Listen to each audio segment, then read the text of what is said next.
Greenhouse gas emissions are increasing tremendously in the Earth's ecosystem, and this is changing the Earth's ecosystem because it is increasing the global average temperature, and the global average temperature going up relates to a rising sea level, flooding, extreme heat waves, drought, and frequent and intense storms.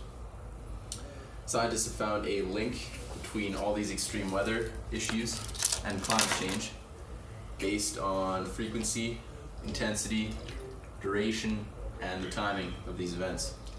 So the article and the video we're going to be talking about today deals with the agricultural impact, most specifically the livestock industry's impact on greenhouse gas emissions.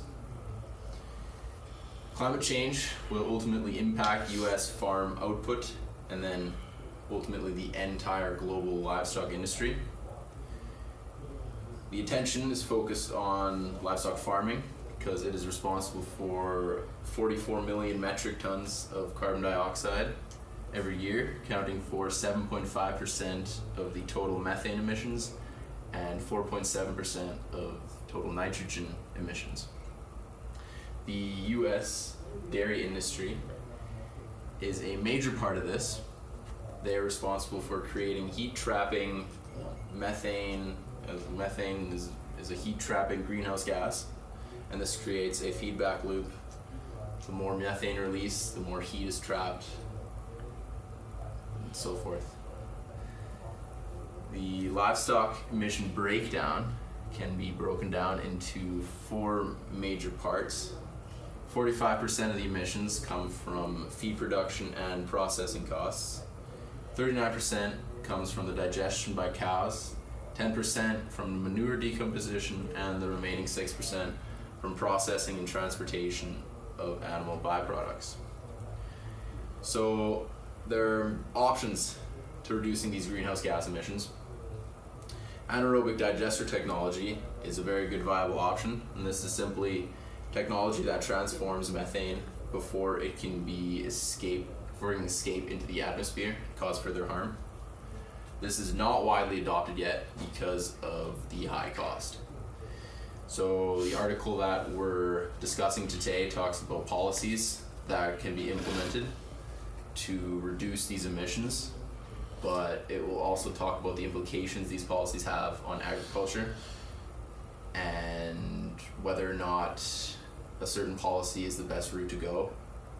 These policies include cap and trade policies and command and control approaches, which are both inflexible and costly, and they provide unequal benefits for large dairy farms because they enjoy cost advantages compared to smaller dairy farms that don't have as much profit going through their operations.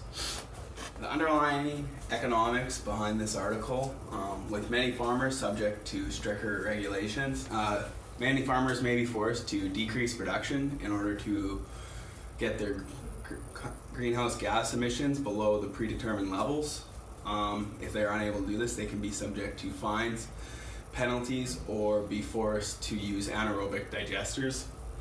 With majority of the United States dairy supply produced by small-scale family-run operations, these additional costs could be pretty detrimental to the domestic supply and force firms to leave the market and even reduce the domestic supply of dairy products. As shown by these graphs,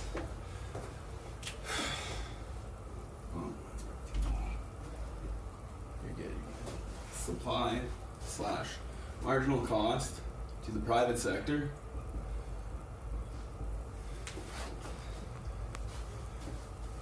marginal cost to the public, and the marginal benefit of pollution.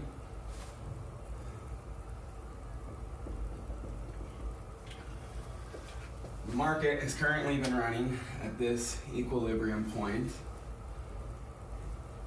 without taking into account the negative externalities caused by pollution.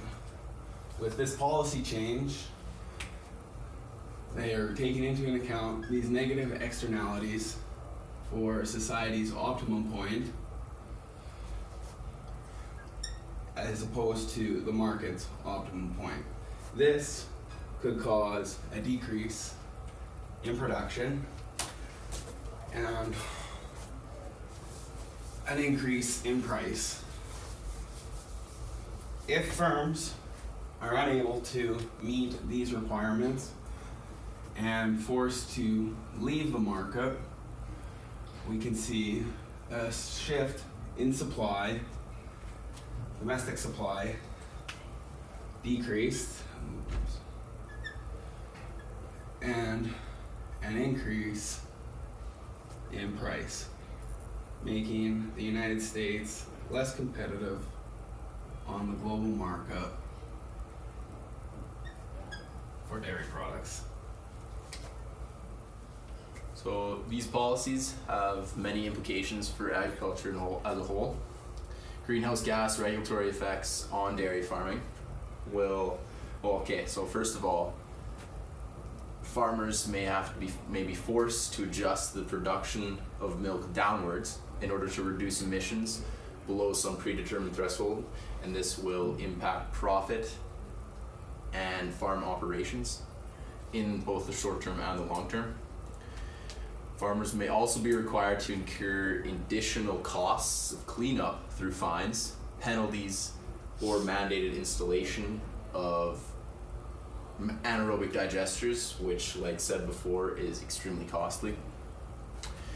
Both of these cases can and will lead to downward pressure on farm profitability, at least in the short run, because in the long run, if your emissions go down, you might be getting subsidized, or you might be getting cost benefits from the government.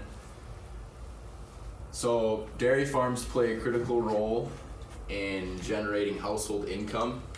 They preserve rural landscapes, heritage values, open spaces. These are all key benefits to society. Implementing a command control approach, which is one of the policy options, is both inflexible and costly. Policymakers, they need to consider carefully the cost effectiveness of policies designed to reduce emissions. The other policy option is a cap and trade regime, but this may result in unequal benefits to large dairy farms that enjoy cost advantages. Implications for agriculture. Due to the stiffer regulations, it makes the market somewhat less inefficient because many producers are unable to comply under these government-imposed regulations, and it can force them out of the market or reduce their production. California, which is America's largest dairy-producing state, has been the leader in this action, or this movement, and they're trying to reduce their emissions by 40% of their 2013 levels. And this could, if certain family-run operations are unable to comply under these regulations or meet the requirements, they will be subject to fines, and this could force them out of business and out of the market, which could cause some negative effects on the California economy. Greenhouse gas emissions should be going down, but the livestock industry are increasing them, and policies meant to reduce them will only negatively affect the livestock industry. Thank you.